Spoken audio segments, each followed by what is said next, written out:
উচ্চতর গণিত 40 আর 7 নাম্বার পর্বে অধ্যায় 7 থেকে একটি অঙ্ক সমাধান করব। চলো, ক নাম্বার। ক নম্বরে কি রয়েছে? 2.31 কে মূলদীয় ভগ্নাংশে প্রকাশ করো।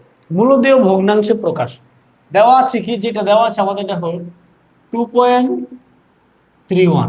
এই যে পূর্ণপূর্ণিক, এই সংখ্যাটা আসলে কেমন, চলো আমরা আগে সেটা দেখি। এই সংখ্যাটাকে আমি চাইলে এইভাবে লিখতে পারি আমরা 31313131 ডট ডট, মানে এটা অসীম সংখ্যা। 2.3131313131 চলতেছিল, এই 31 উপরে পূর্ণপূর্ণিক দিয়ে এটাকে আটকে দেওয়া হয়েছে। মনে করো এটাকে টাইনা নিয়ে আসা, এখানে আমরা দুটো লোহা মেরে দিচ্ছি।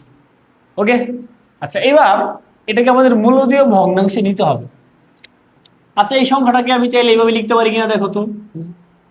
2 লিখে দিলাম পাশে, 0.31313131 ডট ডট ডট। আচ্ছা, আবার লিখতে পারি দেখো 0. এবার এদেরকে যদি আলাদা করি 0.31 প্লাস শূন্যের পর দুইটা গড়, এই জন্য দুইটা শূন্য, আবার 31 প্লাস শূন্যের পর চারটা গড়, 1 2 3 4 31। এভাবে অসীম পর্যন্ত এটাকে লিখতে পারি। এবার দেখো আসলে এটা তো 2, এতটুকু মিলে হয়েছে একটি গুণোত্তর ধারা, তাই না? এটার ভাগ করলে যা আসবে, এটাকে এটা দ্বারা ভাগ করলে তাই আসবে। তাহলে গুণোত্তর দ্বারা যেহেতু হয়েছে এবং এটা অসীম পর্যন্ত চলতেছে, তাহলে অসীম পর্যন্ত গুণোত্তর দ্বারা সমষ্টি বের করি।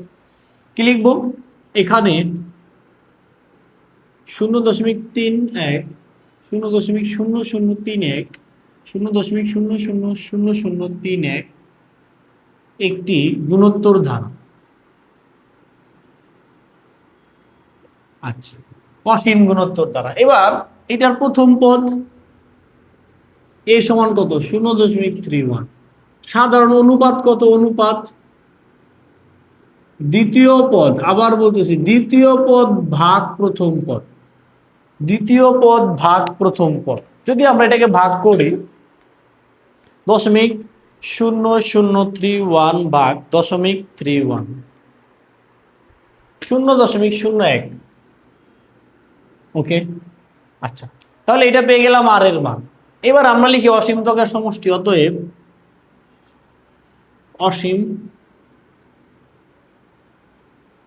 ত্বকের সমষ্টি এস ইনফিনিটি সমান এ ডিভাইডেড 1 মাইনাস আর হলো সূত্র, তাই না? তাহলে এ কত? এ হলো 0.31, 1 মাইনাস আর হলো 0.01। এটাকে যদি আমরা ক্যালকুলেটরে উঠাই, ভগ্নাংশ 0.31 নিচে 1 মাইনাস 0.01 চলে আসছে 31/99। এই যে ভগ্নাংশ চলে আসছে। আচ্ছা, এই ভগ্নাংশটা কিন্তু শুধু এতটুকু, আমাদের কিন্তু এটাও নিতে হবে। তাহলে আমরা কি লিখতে পারি? অতএব 2.31 তার উপরে পূর্ণপূর্ণিক ইকুয়াল 2 প্লাস 99। দেখো তো, এই যে এটা লিখলাম, এটা লিখলাম, এই 2 এই 2 এই যে 2 আর এই পুরোটা সমান এটা। এবার এটাকে যদি আমরা লসাগু নেই, কত হয়? 99। কিছু না থাকলে সরাসরি গুণ। 99 আমরা যদি 2 দ্বারা গুণ করে দিই, কত আসবে?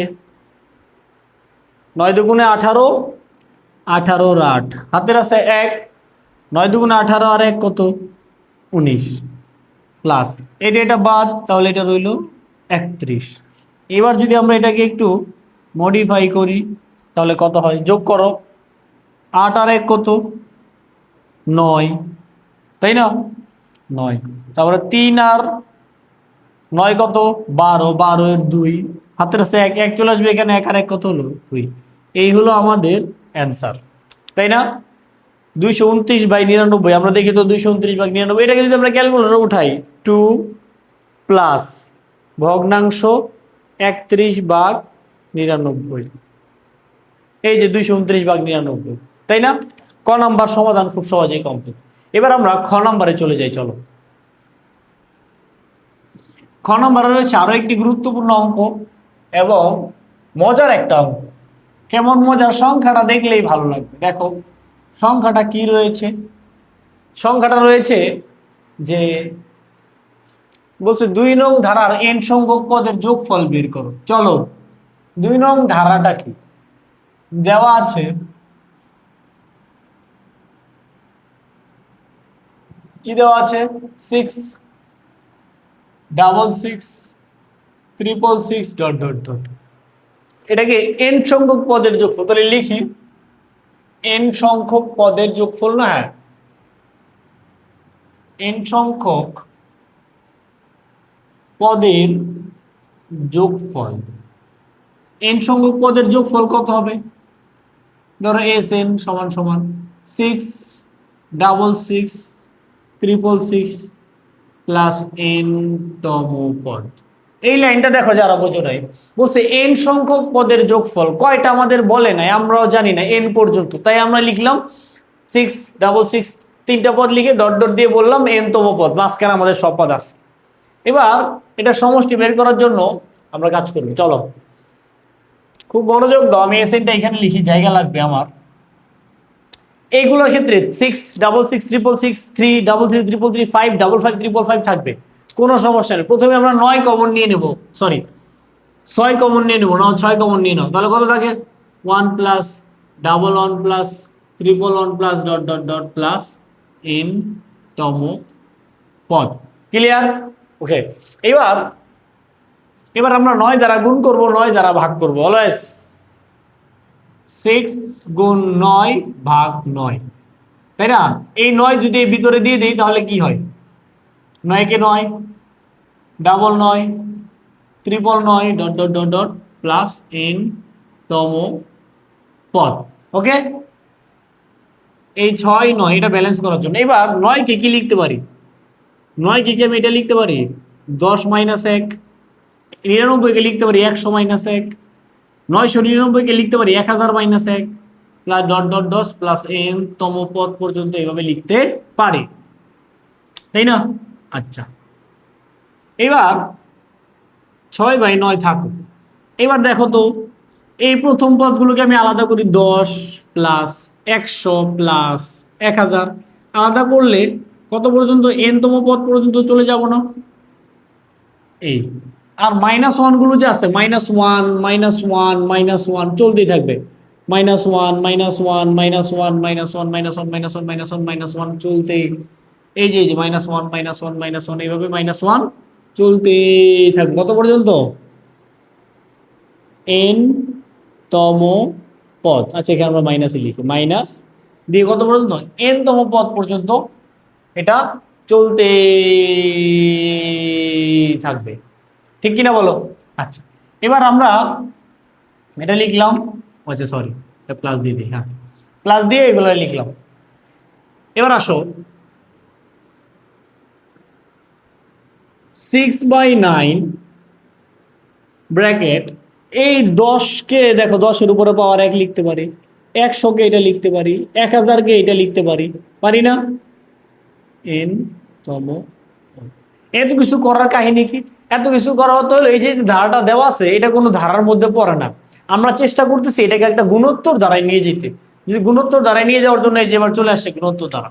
এবার আসো এইখানে -1 -1 -1 -1 -1 একটা মাইনাস কমন নিয়ে নাও, মাইনাস যদি কমন নিয়ে নিই তাহলে কি হবে, প্লাস মাইনাসে মাইনাস, তাহলে থাকবে 1 1 1 1 1 1 1 1 1 n পর্যন্ত যদি 1 যোগ করো তাহলে কত হবে n, এটা বুঝো না অনেকে, দেখো 1 প্লাস 1 কত হয় 2, 1 প্লাস 1 প্লাস 1 কত হয় 3, 1 প্লাস 1 প্লাস 1 4, 1 2টা 1 যোগ করলে 2, 3টা 1 যোগ করলে 3, 4টা 1 যোগ করলে 4, তাহলে nটা 1 যোগ করলে কত হবে n, সোজা কথা।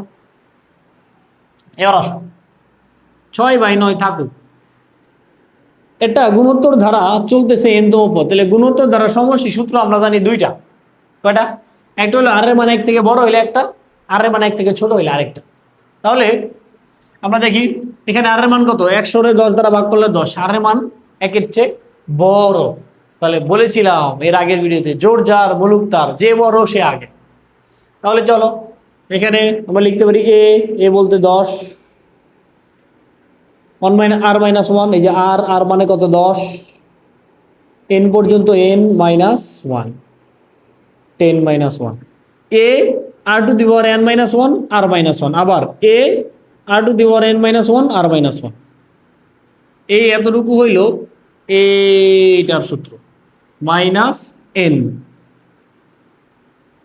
এবার যদি আমরা গুণ করে দিই, আচ্ছা একটু 6/9, 9 6 করে নিই। 9 6 কেমনে করবো দেখো, 10 এর বিয়োগ করলে কত হবে 9, তাহলে নিয়ে আসি না 10/9 পাশাপাশি 10⁻n-1 এটা থাকুক মাইনাস এন। এবার আমরা এই দুইটার সঙ্গে, এটা গুণাকার আছে, গুণ করে দেবো এটার সাথে একবার এটার সাথে, এর সাথে গুণ করলে 6 10 60, 9 9 81। এটাকে শুধু এটার সাথে গুণ করেছি মাইনাস, আবার এটার সাথে করতে হবে না, মাইনাস 6n/9। এই হলো আমাদের কাঙ্ক্ষিত অ্যান্সার। ওকে, ভুলে গেছে আস্তাগফিরুল্লাহ। গুণ করলাম, এটা লিখবে কেটা 10⁻n-1, এটার সাথে গুণ করলাম, রাখলাম মাইনাস 6n/9। এইবার ঠিক আছে, এই হলো আমাদের কাঙ্ক্ষিত অ্যান্সার। ওকে, এই ধরনের একটা অঙ্ক খুবই গুরুত্বপূর্ণ, আসার সম্ভাবনা আছে। ঘ নাম্বারে চলে যায়। ঘ নাম্বারে কি বলেছে, 2 নং অনন্তর গুণোত্তর ধারাটির অনুপাত নির্ণয় করো। 2 নম্বরে এটা 1 নং এর অনুপাত। চলো 1 নং ধারাটার অনুপাত কি করে বের করতে পারি। 1 নং ধারাটার অনুপাত, 1 নং ধারাটা কি আছে, 1 নং ধারা বলছে একটি অনন্ত গুণোত্তর দ্বারা প্রথম দুই পদের সমষ্টি, প্রথম দুই পদ। গ নাম্বার প্রথম দুই পদ, প্রথম। আচ্ছা, অনন্ত গুণোত্তর ধারা কেমন হবে, ধারা আমরা একটা ধরে নিই, ধারাটি ধরি ধারাটি, আমরা তো জানি না ধারাটি কেমন, তাই না? নিশ্চয়ই প্রথম পদে, দ্বিতীয় পদ এ আর, তৃতীয় পদ a r square dot dot dot dot, এরকমই তো হবে ধারা, গুণোত্তর ধারা সূত্র। ওকে, এবার এখান থেকে তাহলে প্রথম দুই পদের সমষ্টি বলছে এত, অসীম তকের সমষ্টি এত, তাহলে এই ধারাটা আমরা প্রথম দুই পদের সমষ্টি অসীম তক, এই ধারাটা দিয়ে আমরা কি লিখতে পারি। আচ্ছা, আবার যেটা দেওয়া আছে, দেওয়া আছে, কি দেওয়া আছে, প্রথম দুই পদের সমষ্টি কত দেওয়া আছে, 3/2। অসীম ত্বকের সমষ্টি কত দেওয়া আছে, 2। শর্ত মধ্যে কি লিখতে পারি, প্রথম ধারাটির প্রথম দুই পদের সমষ্টি, এই যে প্রথম পদ দ্বিতীয় পদ এ প্লাস এ আর 3/2। দেখো প্রথম পদ দ্বিতীয় পদের সমষ্টি এত, আর অসীম ত্বকের সমষ্টি a/1 - r। আমরা জানি অসীম ত্বকের সূত্র হলো এটা, a/1 - r। তাহলে এই হলো আমাদের একটা সমীকরণ, এই হলো আরেকটা সমীকরণ, এই দুইটা সমীকরণকে সমাধান করব। চলো, এই দুইটা সমীকরণ থেকে আমাদের টার্গেট হলো কার মান বের করা, আর এর মান বের করতে বলছে। ওকে, আমরা 1 নং থেকে শুরু করি, 1 নং হতে 1 নং কি লিখে, যদি কমন নেই 1 + r থাকে 3/2, এটা দাও 3 নং সমীকরণ, তাই না? এবার এ কমন নেওয়ার পরে যে পাইছি, এবার এই দুইটা দিয়ে আমরা কাজ করতে পারবো। একটা দিয়ে আরেকটা ভাগ করে দিই, লিখি যে 3 নং ভাগ 2 নং, তাই না? 3/2 করো, এ গুণ 1 + r ভাগ করলে a1 - r ইকুয়াল 3/2/2। এখানে দেখো অনেকের কাছে বিষয়টা এখানে উল্টাপাল্টা লাগবে, ঠান্ডা মাথায় খেয়াল করো। প্রথমে ভগ্নাংশ লিখার নিয়ম কি, প্রথমটা লিখতে হয়, ভাগ চিহ্ন হয়ে যাবে গুণ, দ্বিতীয়টা উল্টাই দিতে হয়, দ্বিতীয়টা কি দিতে হয়, উল্টাই দিতে হয়। এখানেও সেম কাজ করবো, প্রথমটা লিখবো, দ্বিতীয়টা উল্টাই দেব, শেষ। এবার এখানে কি হলো, এই এ আর এ কাটা রইল 1 + r 1 - r। এখানে কি হয়ে গেল sir, 3/2 2 × 4, 3 × 3 2 × 4, a + b × a - b। মাশাআল্লাহ মাশাআল্লাহ, a + b × a - b, a² - b², এই পাশে হইল 3/4 -r² কে রাখো, এটা পাঠায় দাও 3/4 - 1, মাইনাস দ্বারা গুণ করো, r² 1 - 3/4, r² লসাগু করো, 4 লসাগু, 4 × 4 - 3, r² কে রাখো 1/4, আর কে পাঠায় দাও ±√1/4। অতএব আর এর মান চলে আসলো ±½ এই আমাদের অঙ্ক শেষ, তাই না? ধারাটির অনুপাত নির্ণয় করে, এই যে অনুপাত নির্ণয় করে ফেলবে। খুবই গুরুত্বপূর্ণ একটা অঙ্ক, প্রায় আসে। আমরা চলতেছে আমাদের উচ্চতর গণিতের 40। আজকে ছিল 7 নম্বর ক্লাস। দেখা হবে পরবর্তী ভিডিওতে। ততক্ষণ পর্যন্ত ভালো থাকবা, সুস্থ থাকবা। আল্লাহ হাফেজ।